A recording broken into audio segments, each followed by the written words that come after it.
샬롬, 성도 여러분, 지난밤에도 안녕히 주무셨습니까? 주님의 이름으로 문안드립니다. 오늘은 2월 13일 목요일입니다. 오늘도 말씀과 기도로 하루를 시작하시는 성도님들을 응원하고 축복합니다. 오늘 하루도 우리 주님과 함께 즐겁고 행복한 날 보내시길 바라며 오늘 성경 통독 범위 함께 살펴보도록 하겠습니다. 먼저 민수기 24장은 발람의 세 번째 예언과 마지막 예언에 대해 기록하고 있는데요. 이 발람에 대해서는 어제 함께 통독하신 말씀과 함께 종합적으로 다시 설명드리면 발락이라는 모압의 왕이 발람이라는 점술가를 불러 이스라엘을 저주해달라고 요청하였죠. 이러한 발락의 명령을 받은 발람은 하나님께 기도합니다. 그런데 하나님께서는 이스라엘을 저주하지 말고 축복하라고 말씀하셨고 발람은 하나님의 말씀을 따르기로 결심합니다.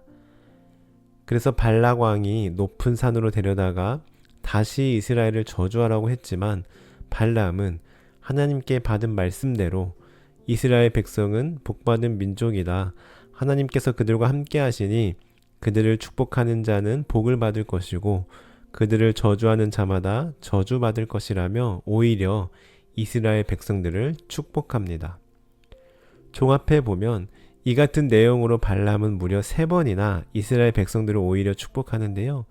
이에 대해 발락 왕은 크게 화를 내며 발람에게 따집니다. 내가 너를 부른 것은 이스라엘을 저주해달라고 부른 건데 너는 왜 3번씩이나 그들을 축복하느냐? 그러자 발람이 말하죠. 나는 당신이 나에게 금은 보화를 다 줄지라도 하나님의 말씀을 어기고 내 마음대로 전할 수 없습니다. 나는 오직 하나님께서 말씀하신 대로만 전할 뿐입니다. 하고 말이죠. 그리고 결국 발람과 발락은 각각 자기의 길로 가게 되는데요. 이러한 내용이 민수기 24장에 기록되어 있습니다. 다음으로 민수기 25장은 브올에서 생긴 일을 설명하고 있는데요. 앞장에서 살펴본 대로 이스라엘 백성들은 길을 떠나 모압 근처에 도착했습니다. 그런데 모압 사람들은 이스라엘을 좋지 않게 생각하였고 그래서 이스라엘 백성들에게 자신들의 신을 섬기게 하려고 하였습니다. 그래서 모압 사람들은 자기들의 잔치에 이스라엘 사람들을 초대하였는데 이 잔치는 한마디로 우상에게 절하는 잔치였습니다. 그러나 안타깝게도 이스라엘 백성들은 이 잔치에 참여하였고 우상에게 절하였습니다. 이 모습을 보고 하나님은 진노하셨고 모세에게 지도자들을 모두 잡아다가 대낮에 죽여라. 그래야 더 무서운 진노가 이스라엘에게서 떠날 것이다 라고 명령하십니다. 그리고 모세는 하나님께서 말씀하신 대로 재판관들에게 이 우상의 잔치에 참여한 사람들을 모두 죽이라고 전합니다. 그런데 그때 시므리라는 이스라엘 사람 한 명이 모세와 온 회중이 보는 앞에서 미디안 여인인 고스비라는 여인을 데려다가 인사를 시켰는데 이때 아론의 손자이자 엘르아살의 아들인 비느하스 제사장이 갑자기 나와서 그 남자와 미디안 여인을 창으로 찔러 죽였습니다. 그러자 놀랍게도 이스라엘 백성들 사이에 돌았던 연병이 그치게 되었는데 이때 연병으로 죽은 사람은 24,000명이었습니다. 다음으로 민수기 26장은 두 번째 인구조사에 대해 기록하고 있습니다. 우리 담임 목사님께서 민수기 개론을 설명해 주신 것처럼 민수기에 있어서 큰 두 축 중 하나라 할 수 있는 두 번째 인구조사에 관련된 말씀인데요. 담임 목사님 말씀대로 이 26장은 민수기에서 중요한 장이기 때문에 오늘은 잠시 후 이 26장의 내용을 중심으로 함께 묵상하도록 하겠고요. 27장은 슬로브핫의 딸들의 요청대로 기업을 받게 된 일과 더불어 모세의 후계자로 여호수아가 세워지는 내용이 기록되어 있는데요. 방금 전 말씀드린 대로 오늘은 민수기 26장의 말씀을 중심으로 함께 묵상하도록 하겠습니다. 먼저 1절부터 4절까지의 말씀과 52절부터 56절까지의 말씀을 제가 읽어드리겠습니다. 연병 후에 여호와께서 모세와 제사장 아론의 아들 엘르아살에게 말씀하여 이르시되 이스라엘 자손의 온 회중의 총수를 그들의 조상의 가문을 따라 조사하되 이스라엘 중에 20세 이상으로 능히 전쟁에 나갈 만한 모든 자를 계수하라 하시니 모세와 제사장 엘르아살이 여리고 맞은편 요단가 모압 평지에서 그들에게 전하여 이르되 여호와께서 애굽 땅에서 나온 모세와 이스라엘 자손에게 명령하신 대로 너희는 20세 이상 된 자를 계수하라 하니라. 52절부터 56절까지 말씀입니다. 여호와께서 모세에게 말씀하여 이르시되 이 명수대로 땅을 나눠주어 기업을 삼게 하라. 수가 많은 자에게는 기업을 많이 줄 것이요 수가 적은 자에게는 기업을 적게 줄 것이니 그들이 계수된 수대로 각기 기업을 주되 오직 그 땅을 제비 뽑아 나누어 그들의 조상 지파의 이름을 따라 얻게 할지니라. 그 다소를 막론하고 그들의 기업을 제비 뽑아 나눌지니라. 아멘. 방금 함께 보신 대로 이 말씀은 모압 평지에서 실시된 두 번째 인구조사에 관한 내용으로 이 인구조사의 대상은 한 세대가 지나가고 새로운 세대의 이스라엘로 약속의 땅에 들어갈 백성들에 관한 인구조사입니다. 간략하게 구분해보면 1절부터 4절까지는 인구수를 조사하라는 하나님의 명령이 기록되어 있고 5절부터 51절까지는 그 명령을 실행에 옮기는 인구조사에 관한 내용이며 52절부터 56절까지는 약속의 땅인 가나안 땅을 어떻게 나눌 것인지에 대해 말씀하고 있습니다. 다음으로 57절부터 62절까지는 레위 지파의 인구조사에 대해 기록하고 있으며 마지막 63절부터 65절까지는 하나님의 말씀대로 1세대 중에서는 여호수아와 갈렙 외에 살아있는 사람이 없음을 말씀하고 있는데요. 우리 1장에서 첫 번째 인구조사와 비교해보면 먼저 첫 번째 인구조사는 민수기 1장의 내용으로 시내산에서 인구조사를 했었고 지금 함께 보고 있는 26장에는 두 번째 인구조사는 모압 평지에서 실시되고 있습니다. 그리고 첫 번째 인구조사가 오직 싸움터에 나갈 만한 군인의 수를 확인하기 위한 조사였다면 두 번째 인구조사는 군인의 수와 더불어 가나안 땅을 차지하고 관할할 지파의 규모를 파악하는 조사입니다. 한마디로 1장에서는 전쟁과 군인에 관련된 조사였다면 2차 인구조사의 주된 목적은 땅 분배를 위한 조사라고 할 수 있습니다. 그럼 그 결과를 비교해 볼까요? 먼저 1차 인구조사 때는 인구수가 총 60만 3,550명이었다면 2차 인구조사는 총 60만 1,730명이었습니다. 즉 1,820명이 줄어들게 되었는데요. 이것은 방금 전 설명드린 브올 사건을 비롯하여 그동안 불순종으로 인해 사람이 죽기도 하였고 또 새로운 세대가 올라와서 약간의 변동이 있게 된 것이죠. 참고로 1차와 2차 인구조사 모두 가장 많은 지파는 유다 지파였으며 가장 적은 지파는 1차 때는 므낫세 지파였던 반면 2차 때는 시므온 지파가 가장 적은 수임을 알 수 있습니다. 또한 레위 지파는 1차 때보다 약 1000명이 늘어난 23,000명임을 보게 됩니다. 시간 관계상 1차와 2차 인구조사 비교는 여기까지 살펴보고요. 이제 본론으로 돌아와서 2절에 보시면 2차 인구조사는 1차 인구조사와 달리 조상의 가문을 따라 조사하라고 말씀하고 있습니다. 즉 서두에 말씀드린 대로 이것은 영토 분할, 기업 분배를 위한 인구조사이기 때문인데요. 이 기업 분배에는 원칙이 있었습니다. 그 원칙에 대해서는 53절과 54절에 기록되어 있는데요. 이 부분을 제가 읽어 드리겠습니다. 이 명수대로 땅을 나눠주어 기업을 삼게 하라. 수가 많은 자에게는 기업을 많이 줄 것이요 수가 적은 자에게는 기업을 적게 줄 것이니 그들이 계수된 수대로 각기 기업을 주되. 아멘.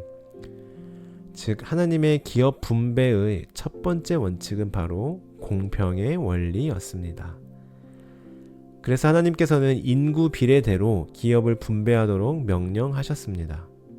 수가 많은 지파에게 넓은 땅을, 수가 적은 지파에게는 적은 땅을 배정하는 것은 어느 누구도 토를 달 수 없는, 모두가 동의할 수밖에 없는 당연한 이치였습니다. 물론 오늘날 자본주의에 입각하여 생각해 본다면 오히려 불공평하게 느껴지는, 이해가 안 되는 원칙일 수 있습니다. 인원수보다는 능력치나 결과물을 가지고 가령 더 일 잘하고 더 힘이 세며 더 능력 있는 지파가 더 넓은 땅을 갖는 게 옳다고 생각할 수 있습니다. 그러나 지금 이스라엘 백성들은 하나님의 백성들로 함께 힘을 합하여 이 자리까지 온 사람들이었습니다. 그런데 만약 수가 아닌 능력에 따라 땅을 분배한다면 아마 그 안에서 많은 불만이 터져 나올 것입니다. 능력의 기준이 무엇이냐 따지는 사람도 나올 것이고, 우리 지파가 더 공이 크니 많이 하고 니네 지파는 한 것도 없는데 땅만 받아가느냐 하며 공동체가 완전히 분열되게 될 것입니다. 그러나 지혜의 근본이신 하나님께서는 지혜롭고 공평하게 땅을 분배하고 계십니다. 두 번째로 하나님의 기업 분배의 원칙은 하나님의 주권이었습니다. 55절 말씀입니다. 오직 그 땅을 제비 뽑아 나누어 그들의 조상 지파의 이름을 따라 얻게 할지니라. 아멘.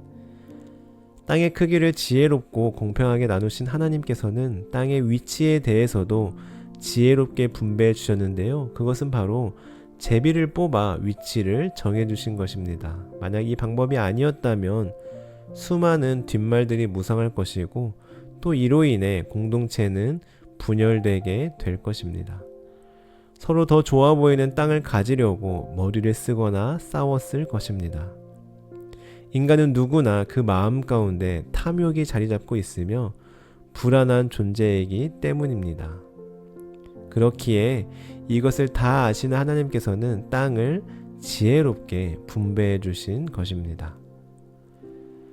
그렇다면 하나님께서는 왜 두 번째 인구조사를 명령하신 것일까요? 그저 땅을 아무 잡음 없이 깔끔하게 나눠주시기 위함 뿐이었을까요? 아닙니다. 하나님께서 두 번째 인구조사를 명령하신 궁극적인 이유는 바로 새로운 출발을 앞둔 새로운 세대들로 하여금 지금까지 인도하신 하나님을 기억하고 앞으로도 하나님을 의지하도록 믿음을 다시 붙잡아 주기 위함이었습니다. 한마디로 약속의 땅인 가나안 땅에 들어가기에 앞서서 그들의 마음가짐을 새롭게 하고 그들에게 새 희망을 주기 위함이었습니다.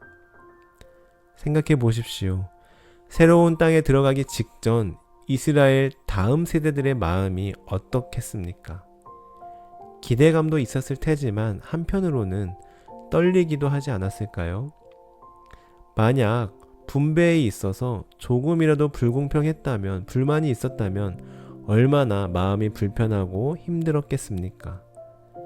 뿐만 아니라 그들은 자기 조상들의 죄를 봐온 세대로서, 그리고 하나님의 심판을 봐온 세대로서 늘 하나님 앞에 죄책감과 불안감이 남아 있었을 것입니다. 그러나 하나님께서는 이러한 시기에 인구 조사를 통해 땅을 분배하여 주심으로 그들의 불안한 마음을 위로해 주셨으며, 나아가 지혜롭고 공평하게 분배해 주심으로써 감사와 은혜로, 말 그대로 새로운 마음으로 새로운 출발을 시작할 수 있도록 도와주신 것입니다.